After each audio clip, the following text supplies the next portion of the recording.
নিয়ম রয়েছে, কিন্তু সেই নিয়মকে একাংশ বাইক চালক লঙ্ঘন করেন বলে বারংবার অভিযোগ ওঠে। রাজ্যে পালাবদলের পরই এবার হেলমেট ছাড়া বাইক চালালে কড়া পদক্ষেপের বার্তা দিল রাজ্য পুলিশ। রাজ্যের আইন শৃঙ্খলা পরিস্থিতিকে আরও নিয়ন্ত্রণ করতে এবং সাধারণ মানুষের নিরাপত্তা সুনিশ্চিত করতে বড়সড় পদক্ষেপ নিয়েছে পশ্চিমবঙ্গ পুলিশ।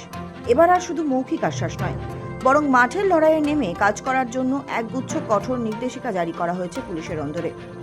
এডিজি রাজ্যের সমস্ত পুলিশ কমিশনার, জেলা পুলিশ সুপার এবং রেল পুলিশ সুপারদের 5 দফার নির্দেশিকা পাঠিয়েছেন, যেখানে ট্রাফিক আইন থেকে শুরু করে সীমান্ত সুরক্ষা সব ক্ষেত্রেই 1 ইঞ্চি জমিও ছাড়তে নারাজ প্রশাসন।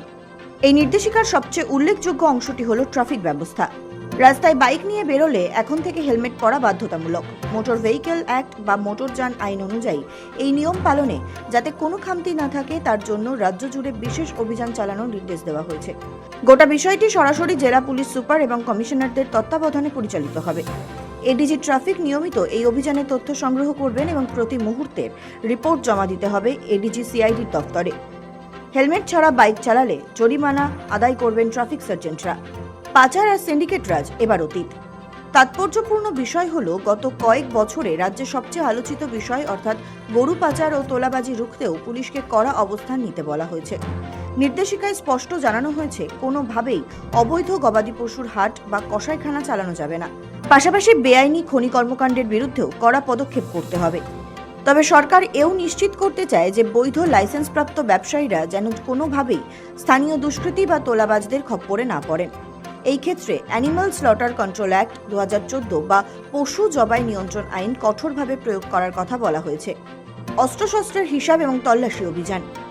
আসলে রাজ্যের নিরাপত্তা ব্যবস্থা জোরদার করতে অস্ত্রশস্ত্রের হিসাব এবং তল্লাশি অভিযানের উপর বিশেষ জোর দেওয়া হয়েছে। নির্দেশ অনুযায়ী আগামী 15 মের মধ্যে প্রতিটি থানার মালখানায় জমা থাকা সমস্ত অস্ত্র ও গোলা বারুদ খতিয়ে দেখতে হবে আইসি বা ওসিদের। তারা নিজে উপস্থিত থেকে রেজিস্ট্রারের সঙ্গে সমস্ত অস্ত্রের মিল পরীক্ষা করবেন। এর পরের দিন অর্থাৎ 16 মে থেকে টানা 2 সপ্তাহ ধরে রাজ্য জুড়ে অবৈধ অস্ত্র ও বিস্ফোরক উদ্ধারে ব্যাপক তল্লাশি চালানো হবে। পুলিশের এই অতি সক্রিয়তা যে অপরাধীদের রাতের ঘুম কেড়ে নেবে নিঃসন্দেহে। আরও একটি গুরুত্বপূর্ণ পদক্ষেপ হল 2021 সালের বিধানসভা নির্বাচন পরবর্তী হিংসার মামলাগুলোর পুনর্মূল্যায়ন।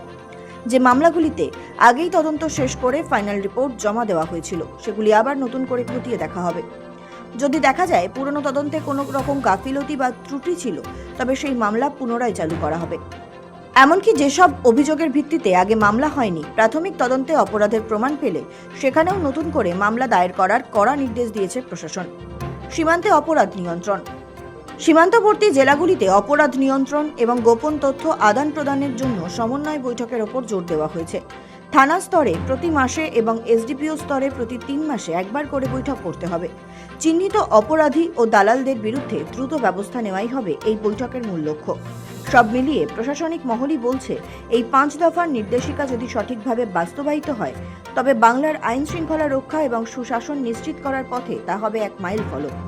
সৌভিক সান্যালের রিপোর্ট, সময় কলকাতা।